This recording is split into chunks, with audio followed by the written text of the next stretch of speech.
emotional well-being, and it plants seeds. Because if you're yelling at your child all the time, your sibling or the sister is going to sit there and watch you yelling at everybody. So what are they going to in turn to do? They're going to sit there and start yelling at you too. Or they're going to yell at you. You know, because you're used to yelling at them, so they're going to think it's normal. So try not to yell at your children, because eventually they will tune you out. Seriously, they will tune you out. Because haven't you all been there? You know? Mom and dad yelling at you. Oh, I'm not going to hear. Oh, you ain't gonna. So you eventually turn out. So it's like a seed you plant like a tree. Step 3 is as you're yelling, or if you do choose to yell, use your words wisely. Because your words are really detrimental to how your child and how you're going to grow up, or how your daughter's going to grow up, or how everybody has grown up. Words have always shaped us, because they make you feel either you're too smart or too stupid, or you're just a plain not important to anybody in the world. Step 3 is when you're with your so-called other, your wife, your husband, your boyfriend, your girlfriend, whichever, work in significant others, because if you're working together in tandem, it makes it a whole lot easier to reprimand your child, because now you got your wife who's standing around with you, and your child's trying to whine at you, trying to tell you no, no, no, or Mommy, Daddy's mad at me. If your mom or your dad stand there and say, well, sorry, there's nothing you can do. You know, it's rules are rules.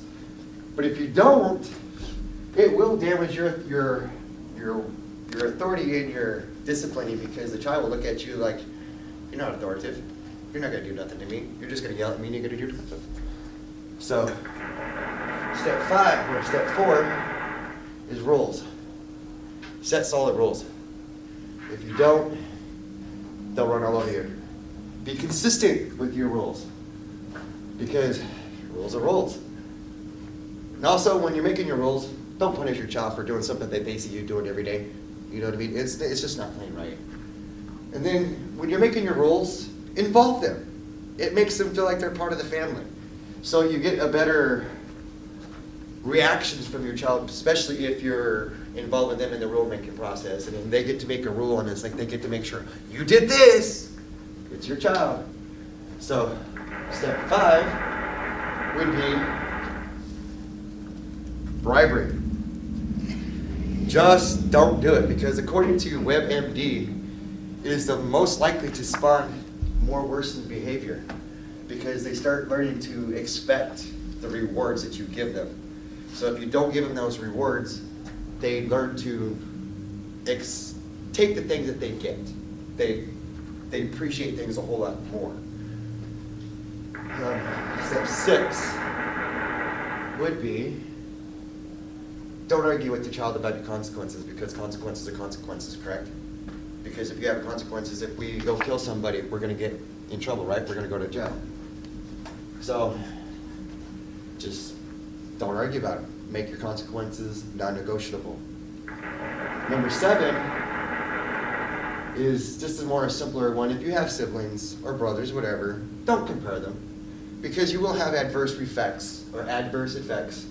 It'll make the other sibling feel like they're not as important, or not as smart as my sister, or as smart as my brother. I'm running out of time. All right. Kids also need to know that they're important as individuals. That's why you don't want to compare them.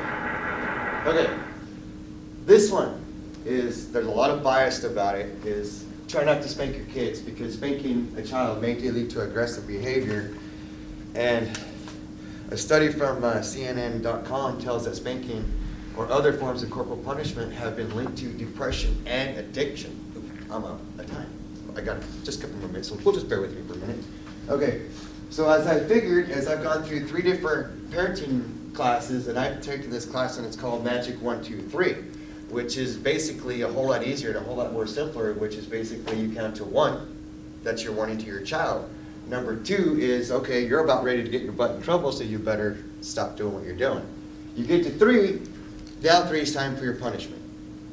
But your punishment is not simply as go stand in the corner or let's go spank your butt.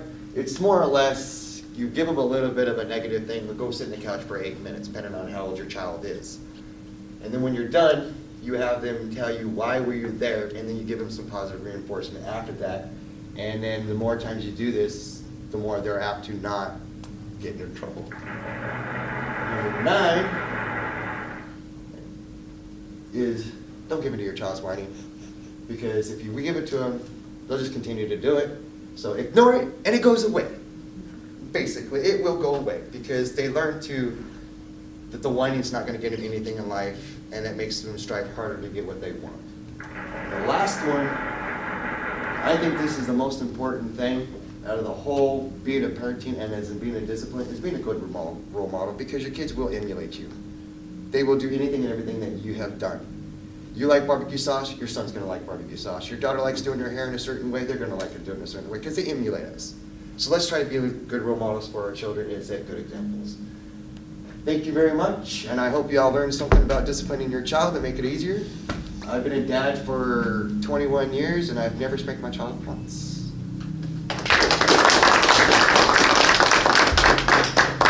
I wasn't nervous that time. I wasn't shaking that time. Thank you, everybody. Now, how do you get out of that?